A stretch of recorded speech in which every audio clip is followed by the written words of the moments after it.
안녕하세요. 역사 돋보기입니다. 대한민국 임시정부의 역사 4부입니다. 그간 유령기구였던 임시정부는 이봉창과 윤봉길의 의거로 부활하는 데 성공했습니다. 다만 윤봉길 의거 이후 일제는 불을 켜고 김구를 찾아내려고 혈안이 되어 있었습니다. 일제는 김구에게 어마어마한 현상금을 내걸었죠. 이후 김구와 임시정부는 끝없는 유랑 생활을 떠나게 되었습니다. 김구의 임시정부는 1932년 4월 상하이를 떠나 1932년 5월부터 1935년 11월까지는 항저우에서 1935년 11월부터 1937년 11월까지는 전장에서 1937년 11월부터 1938년 7월까지는 창사에서 1938년 7월부터 10월까지는 광저우에서 1938년 10월부터 1939년 6월까지는 류저우에서 1939년 5월부터 1940년 9월까지는 치장에서 활동하다가 최종적으로 1940년 9월 충칭에 도착했습니다. 이 기간 중 김구와 임시정부가 창사에 있었을 무렵 김구는 밀정이었던 이훈안에게 암살을 당할 뻔했던 아찔한 순간도 있었습니다. 이와 같은 기나긴 기간을 통해 여러 지역을 오가며 마침내 충칭에 도착할 수 있었던 임시정부였는데요. 김구와 임시정부가 이렇게 중국의 여러 지역들을 누빌 수 있었던 건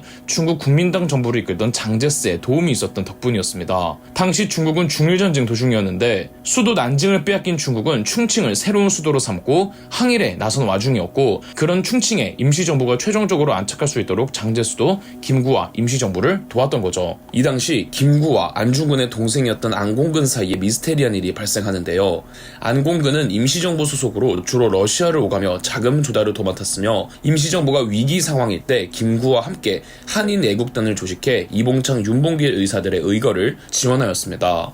한때 김구의 참모라고도 불렸지만 후반기에 독립 자금을 사적으로 사용했다는 의혹에 김구는 안공근을 멀리하기 시작했는데요. 무엇보다 중일전쟁이 한창이던 와중 김구는 안중근의 가족을 보호해주고 있었지만 상황이 여의치 못하자 안공근에게 안중근의 가족을 부탁했는데 안공근이 제대로 돌봐주지 않으면서 김구와 더더욱 사이가 멀어졌다고 합니다. 대한민국 임시정부가 충칭으로 이등했을 때였던 1939년 안공근은 실종되었고 아직까지도 죽음의 의문이 풀리지 않았죠. 실종 전 안공근이 마지막으로 만났던 사람이 하필 상하이에 있던 김구의 주치였던지라 각종 음모론만 무성히 생겨났죠. 김구의 임시정부가 화려하게 부활하고 충칭의 자리를 잡자 중국 내 민족주의 진영의 독립운동가들이 대거 임시정부가 있는 충칭으로 모여들기 시작했습니다.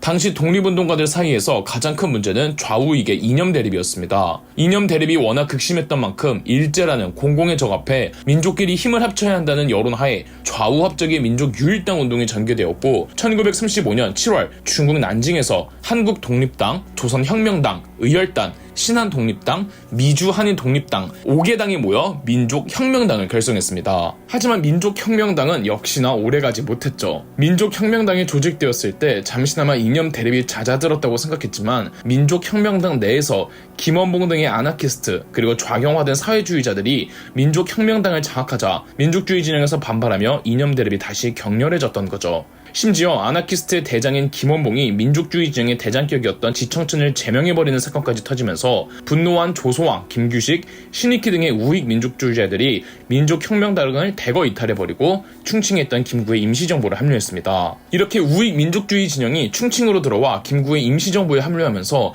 임시정부가 점점 커지자 김구는 대한민국 임시정부 직속의 유일 여당을 창당하니 이 정당이 바로 한국독립당이었습니다. 아울러 김구는 임시정부의 주석으로 취임하였죠. 1940년 9월 17일 대한민국 임시정부는 한국독립당 산하부대인 한국광복군을 창설했습니다. 창설 과정에서 중국 국민당의 적극적인 도움을 받았는데 장제스와 우호적 관계를 맺고 있던 김구의 역할이 컸죠. 한국광복군 총사령관은 지청천이었습니다. 다음은 당시 상황을 회고하는 김구의 백범일지 기록입니다. 중국이 일본과 5년간 전쟁하는 동안 우리는 군대조차 조직하지 못하였다. 이 사실이 너무나 원통하여 한국광복군 조직계획안을 작성하고 광복군 결성이 3천만 한족을 총동원하는 이름을 설명하여 장제스 장군에게 보냈다. 그러자 광복군 계획을 흔쾌히 허락한다는 회신이 바로 도착하였다. 임시정부는 지청천을 광복군 총사령관에 임명하고 미주, 하와이 동포들이 원조한 3, 4만 원을 지출하는 등 있는 힘을 다하여 1940년 9월 17일 충칭 가룽빈관에서 광복군 성립 전례식을 거행하였다. 당시 충칭 지역 경비 총사령관을 비롯해 중국 동지들이 많이 참석했고 체코, 터키, 프랑스 대사들도 참석하였죠. 되었다. 외국인 연회로서는 눈에 띄게 성황을 이루었고 연합국 신문 기자들도 참석하여 광복군 성립 소식이 여러 나라에 널리 알려지게 되었다. 대한민국 임시정부의 유일 여당으로서 한국 독립당은 독립전쟁을 준비하면서 임시정부가 아닌 공식 정부를 수립하기 위한 정책에도 힘을 쓰고 있었습니다. 1941년 11월 외무부 부장이었던 조소왕은 삼균주의에 입각한 건국 강령을 반포했습니다. 삼균주의란 정치, 경제, 교육, 세 분야에서의 평등을 의미하는데요. 대한민국 임시정부 건국강령 제1장을 읽어드리면 아래와 같습니다. 우리나라는 우리 민족이 반만년 이래로 공통한 말과 글과 국토와 주권과 경제와 문화를 가지고 공통한 민족 정기를 하나의 민족으로서 형성하고 단결한 고정적 집단의 최고 조직이다. 우리나라의 건국 정신은 삼균제도의 역사적 근거를 두었으니 선민의 명명한 바 수미균평이 하면 홍방보 태평이라 하였다. 이는 사회 각층의 지력과 권력과 부력의 가짐을 고르게 하여 국가를 진흥하며 태평을 보전 유지하려 함이니 홍익인간과 이화세계하자는 우리 민족의 지킬 바 최고의 공리이다. 그리고 1941년 12월 한국 독립당의 산하부대 한국광복군은 정식으로 전쟁을 치르겠다며 일제 선전포고하였죠. 이때는 딱 일제가 태평양 전쟁을 시작할 시점이었거든요. 앞서 민족주의 진영의 독립운동가 세력이 충칭에 있던 임시정부와 합류하기 이전 좌익 공산주의 진영과 난징에서 좌우 합작 전체였던 민족혁명당을 결성했다가 결렬되었다고 말씀드렸죠. 민족혁명당 와해 후 민족주의 진영은 충칭에 있던 임시정부로 합류했던 반면 좌익 공산주의 진영의 독립운동가들은 우한에서 조선의용대라는 별도의 독립군 부대를 창설하여 활동 중이었습니다. 하지만 당시 우한은 중일전쟁 당시 전쟁의 한복판이었고 일본은 우한을 향해 진군하더니 끝내 우한마저 점령했습니다. 우한에 있던 좌익 공산주의 진영의 조선의용대 역시 점차적으로 서쪽으로 밀리기 시작했죠. 이러니 조선의용대 내에서는 충칭으로 가서 임시정부로 합류해야 한다는 의견과 혹은 민족주의 진영이 장악하고 있는 임시정부에는 합류할 수 없다는 의견으로 갈리게 되었습니다. 조선의용대를 이끌고 있던 수장은 김원봉이었습니다. 당시 김원봉은 중국 국민당 정부를 이끌던 장제스와 친분이 두터웠습니다. 비록 김원봉은 우익 성향은 아니었지만 아나키스트로서 공산주의라고 할 수도 없었으며 과거 김원봉은 장제스가 교장으로 있었던 황푸 군관학교 출신이기도 했기 때문이었습니다. 김구와 사이가 좋던 장제스는 김원봉에게도 김구의 임시정부로 합류하라고 적극 권유했고 이는 조선의용대의 내분을 부추겼습니다. 김원봉이 이전부터 반공주의자인 장제스와 친하고 중국 공산당이 아닌 중국 국민당의 지지를 받는 형국에 불만이 많던 최창익, 김두봉 등은 무단으로 조선의용대를 이탈해 충칭으로 벗어났습니다. 이들이 향한 곳은 중국 공산당이 있던 예난이었습니다. 예난은 대장정을 마친 중국 공산당이 자리를 잡은 근거지였죠. 즉 조선의용대는 둘로 쪼개진 것이었습니다. 김원봉과 그를 따르는 90여 명의 조선의용대 대원들은 장제스의 회유와 협박으로 임시정부로 넘어갔습니다. 김구의 대한민국 임시정부도 의결 과정을 거쳐 1942년 조선의용대 대원들을 한국광복군으로 받아들이기로 했죠. 조선의용대가 한국광복군 소속이 되면서 민족혁명당 때부터 사이가 매우 좋지 않아 군부대를 해체하기에 이르렀던 김원봉과 지청천이 다시 만나게 되었던 겁니다. 민족혁명당 활동 당시에는 김원봉의 서열이 더 높았지만 한국광복군에서는 김원봉은 이 총사령관 지청천의 명령을 따라야만 했죠. 임시정부와 한국광복군 내부적으로도 김원봉과 조선의용대 출신 병력은 껄끄러운 존재들이었습니다. 한편 태평양 전쟁에서 일제가 점점 밀리기 시작하며 임시정부도 마지막 싸움으로 돌입하는데요. 대한민국 임시정부의 역사 5부입니다. 1940년 대한민국 임시정부는 충칭에서 유일여당 한국독립당을 창당하고 이어 지청천을 총사령관으로 하는 한국광복군을 창설했습니다. 한국광복군은 약 500여 명의 규모였습니다. 1941년 11월 외무부 부장이었던 조소왕은 삼균주의에 입각한 건국 강령을 반포했고 12월 한국독립당의 산하부대 한국광복군은 일제에 정식으로 선전포고를 했죠. 1942년에는 우한에 있던 좌익 진영의 독립군 조선의용대가 둘로 쪼개져 그중 김원봉과 그의 무리들은 충칭으로 넘어와 한국광복군에 합류했습니다. 당시 태평양 전쟁에서 일본은 이제 서서히 미군에게 밀리기 시작할 때였습니다. 때에 맞춰 한국광복군도 마지막 싸움에 돌입합니다. 1945년 1월 젊은 조선인 장정 47인이 한국 광복군에 자원입대했습니다. 김군은 일본의 검문을 피해 만주에서 충칭까지 목숨을 걸고 찾아온 장준하, 김준엽 등 젊은 청년들의 합류를 크게 기뻐했죠. 그들은 기자회견에서 이렇게 말했습니다. 우리는 어렸을 때부터 일본의 교육을 받았습니다. 그런 까닭에 우리 역사는 고사하고 언어에도 능숙하지 못합니다. 그런데 일본 유학 중 징병으로 전쟁에 나가게 되어 가족과 이별하러 집에 들렀더니 부모와 조부모께서 우리 독립정부가 충칭에 있으니 왜군 앞잡이로 끌려 다니다가 개죽음을 당하느니 차라리 우리 정부를 찾아가서 독립전쟁을 하다가 영광스럽게 죽으라고 비밀리에 말씀하셨습니다. 이 말씀을 듣고 일본 부대에서 도망하다가 덜어는 죽고 덜어는 살아 우리 정부를 찾아온 것입니다. 47인 청년들의 준열한 인터뷰에 연합군 기자들의 관심이 폭발했다고 합니다. 참고로 장준하는 해방 이후까지 김구의 개인 비서로 일했고 정계에 진출하여 훗날 박정희의 정치적 라이벌이 되기도 하죠. 김준엽은 해방 후 고려대학교 사학과 교수를 거쳐 고려대학교 총장을 역임합니다. 대한민국 임시정부와 한국 광복군은 국제적 흐름을 읽어가며 미래를 준비했습니다. 김구는 임시정부가 해방 이후 한국의 공식 정부로서 역할을 차질 없이 수행하려면 중국은 물론 서양 국가들과도 외교적 관계를 돈독히 해둘 필요가 있다고 판단했는데요. 그 일환으로 김구는 영국과 미국 두 국가와 인연을 맺습니다. 한 번은 인도와 버마에서 일본군과 격렬하게 대치하던 영국군은 중국의 장제스에게 지원군을 요청한 적이 있었습니다. 이에 장제스는 김구에게 인도와 버마로 한국 광복군을 보낼 수 있는지를 물었고 김구는 수락했죠. 이렇게 1943년 김구는 대장 한지성을 포함해 김성호, 송철, 무등국, 김상준, 박영진, 최봉진, 나동규 등 8인과 캐나다 육군 출신의 롤랜드 베이컨을 합쳐 총 9명의 특수부대를 인도 버마 전선에 투입했습니다.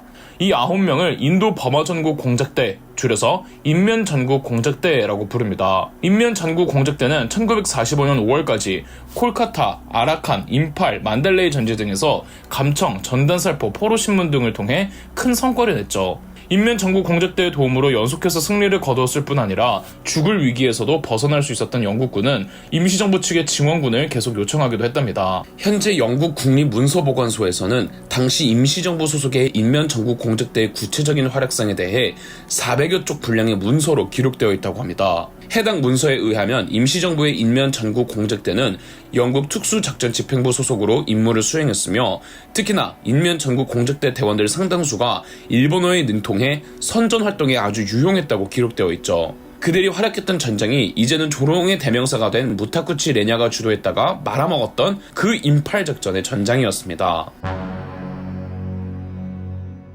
김구가 두 번째로 접촉한 국가는 미국이었습니다. 미군과 성공적으로 접촉한 김구와 한국 광복군은 중국의 시안과 부양에서 미국의 전략사무국 OSS와 함께 3개월간 합동 비밀훈련을 실시했습니다. OSS는 현 미국 CIA의 전신입니다.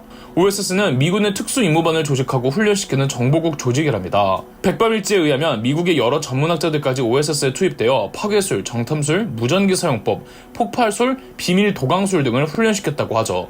당시 훈련에 대해 김구의 백밤일지에는 이렇게 묘사되어 있습니다. 이어서 미군 장교들이 우리 청년들을 훈련시키는 광경을 구경하였다. 첫 번째, 심리학 박사가 학생들을 시험하여 보고 그중 모험심이 풍부한 자에게는 파괴술을, 지적 능력이 강한 자에게는 적정 정탐을, 눈 밝고 손재주가 있는 자에게는 무전기 사용법을 각각 훈련시켰다. 다음은 청년 7명을 데리고 종남산 봉우리로 올라가 수백 길 절벽 아래로 내려가서 적정을 살펴보고 올라오라는 훈련이었다. 소지품은 수백 길 되는 마밧줄 하나뿐이었다. 7명이 의논하여 밧줄을 여러 매듭으로 지은 후 한쪽 끝을 위쪽 봉우리의 바위에다가 메고 줄을 타고 절벽 아래로 내려가 입에다 나뭇가지 하나씩을 물고 올라왔다. 이를 지켜본 미국 교관은 앞서 중국 학생 400명을 모아놓고 시험하였을 때도 얻지 못한 결과를 한국 청년 7명은 해냈다며 참으로 앞날이 촉망되는 국민이라고 크게 칭찬하였다. 이어서 폭파술, 사격술, 비밀 도강술에 대한 시차를 마쳤다. 한국 광복군의 제2지대 지대장이었던 이범석은 김구와 OSS 국장이었던 윌리엄 도노반에게 한반도 내부로 들어가서 조선 총독부를 무너뜨리자는 국내 진공작전을 제안했습니다. 그간 일취월장하는 한국 광복군의 모습을 본 도노반 국장은 승낙하였고 그렇게 국내로 진입하는 작전명 독수리를 계획했습니다. 국내 진공작전, 작전명 독수리는 대규모 전쟁이라기보다는 특수훈련을 받은 소수의 정예 요원들을 국내로 투입하여 민중 봉기를 일으켜 일제히 조선 총독부가 있는 경성으로 향하게 하는 것이 목적이었습니다. OSS는 한국 광복군의 제2지대 대원들 중 최정예 전사 45명을 선발했고 국내를 총 3가지 지구로 나누어 1지구에서는 평안도, 황해도, 경기도를, 2지구에서는 충청도와 전라도를, 3지구에서는 함경도, 강원도, 경상도를 담당하기로 하여 각 지구별로 대원들을 투입시키는 것이 목표였습니다. 미국 입장에서는 일제의 패망이 점점 다가오는 시점에서 일제의 식민지인 한반도에 대해 신경을 안 쓸 수가 없었으나 아직 미군에게 한반도에 대한 정확한 정보가 부족했기 때문에 이들을 통해 한반도에 대한 각종 정보들을 입수하는 것이 목적이었죠. 따라서 OSS 소속의 대원들도 소수, 고문 역할로 국내 진공작전에 함께하기로 하였습니다. 물론 OSS 내부에서 이토록 중대하고 난이도가 높은 임무를 한국 광복군 몇 명이 수행할 수 있을지에 대한 회의적인 목소리도 존재했습니다.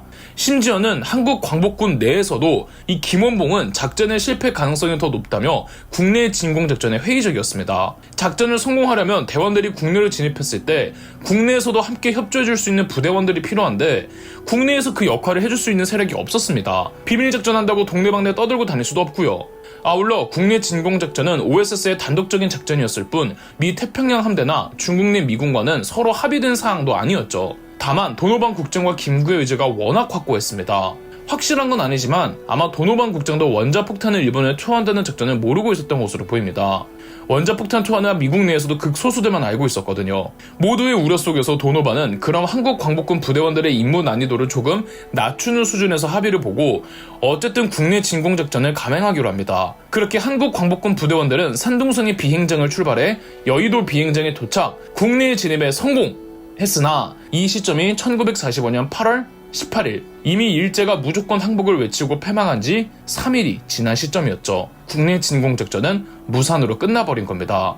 이제 임시정부의 운명은 어떻게 될까요? 대한민국 임시정부의 역사 마지막 6부입니다. 김구가 이끌던 임시정부와 미 전략사무국 OSS가 야심차게 준비했던 국내 진공작전, 작전명 독수리, 혹독한 훈련을 거쳐 선발된 45명의 인원이 산둥반도의 비행장을 출발해 마침내 여의도 비행장에 내렸지만 이 시점은 1945년 8월 18일, 이미 일제가 항복을 선언한 지 3일이나 지난 시점이었습니다. 즉, 국내 진공작전은 무산되고 말았으며 일제의 패망 소식을 충칭에서 접한 김구는 기쁜 마음보다는 걱정이 더 앞섰습니다. 다음은 백범일지에 기록된 당시 해방 소식을 접했던 김구의 심정입니다. 외적이 항복한답니다. 내게 이 말은 희소식이라기보다는 하늘이 무너지고 땅이 꺼지는 일이었다. 수년 동안 노력한 참전 준비가 모두 헛일이 되고 말았다. 우리 광복군은 계획했던 임무를 달성치 못하고 전쟁이 끝나 실망, 낙담하는 분위기였지만 미국 교관과 군인들은 기뻐서 난리였다. 한반도는 일본 도쿄에 사령부를 두었던 연합군 최고사령부, 일명 GHQ의 관할이 되었습니다. 최고사령관은 메가더 장군이었으며 존 하지 중장이 미군정 사령관이 되어 한반도를 총괄하기로 했습니다. 9월 6일 한반도 남쪽에 미군이 들어왔으며 9월 9일에는 조선주둔군 사령관 하지 중장과 아베 노부유키 총독이 만나 항복 조인을 체결했습니다. 그렇게 한반도의 행정권은 미군에게로 이양되며 위도 38선 기준 이남에서는 미군정이 수립되었습니다. 당시 미국의 대통령 트루먼 대통령은 한국을 포함해 2차 세계대전 당시 연합군이든 동맹국이든 주권을 빼앗긴 국가 내에서 그 민족들이 자발적으로 결성한 임시정부를 정식적인 정부로 인정하지 않겠다는 주의였습니다. 2차 세계대전 이후 세계가 워낙 급격하게 진동하고 있었기 때문에 소련과 서서히 냉전구도를 굳혀가던 미국은 세계 패권을 장악하기 위해 전 세계를 확실하게 컨트롤할 필요가 있었죠.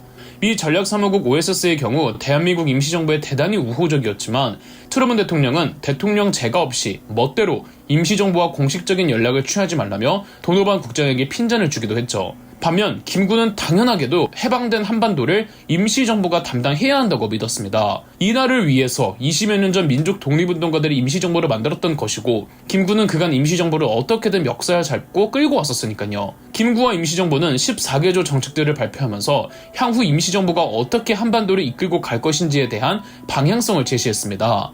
하지만 미국은 임시정부를 공식적인 정부로 인정하지 않을 것이며 오로지 한반도의 행정권은 미군정이 임시적으로 맡고 있다가 미군정의 도움으로 한반도의 임시정부와 아예 무관한 새로운 정부를 세우겠다고 약속했습니다. 따라서 중국에 있던 그 수많은 민족 독립운동가들이 국내로 귀국할 땐 어떠한 정치적 위치와 자격을 갖춘 존재들이 아닌 그저 민간인으로서 귀국한다는 모양새로 입국시켰죠. 처음에 미군정은 대한민국 임시정부 소속의 사람들은 아예 입국조차 금지시킬 생각이었습니다. 이들이 들어와봤자 새로운 정부 구성에 방해되는 존재들이라 여겼기 때문이죠.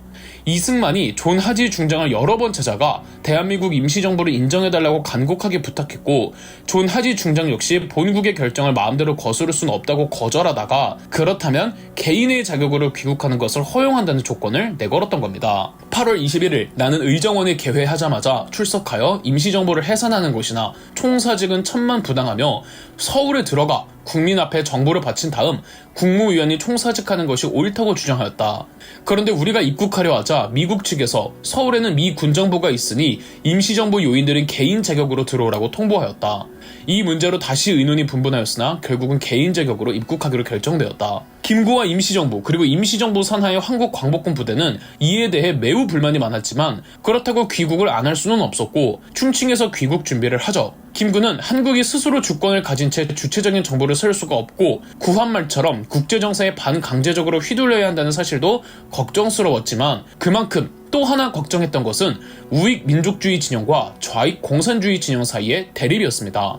한국은 38선을 기준으로 이북에는 공산주의의 소련 군정이 들어서고 이남에는 우익 미군정이 들어섰으니 사회적 갈라치기 현상이 점점 더 심해질 수밖에 없었습니다. 이미 일제강점기 때도 독립운동가들 사이에서 여러 싸움이 있었고 말이죠. 김구의 경우 아주 강력한 반공주의자였습니다. 분단을 원치 않았던 김구였지만 그렇다고 한반도의 주도권을 공산주의 진영에게 빼앗길 수도 없었죠. 무조건 민족주의 진영의 주도하에 정부가 들어서야 한다고 여겼고 그렇기 때문에 더더욱 소련 군정도 미군정도 아닌 임시정부가 한반도에 들어와서 행정권을 행사해야 한다고 믿었습니다. 대한민국 임시정부 내에서도 좌익 세력이 있었죠. 1942년 김원봉을 필두로 한 그의 세력들도 합류해 있었잖아요. 김구도 김원봉의 능력을 인정하고 있었고 일제강점기 때는 병력 증강 차원에서 그들의 합류가 반갑기는 했지만 이제는 무작정 그들의 정치 권력을 보장해줘서는 안 된다고 믿었습니다. 아무래도 임시정부 자체가 민족주의 그룹이 주도하고 있었기 때문에 김구는 임시정부의 유일여당 한국독립당 소속의 정치인들이 먼저 귀국하도록 하였고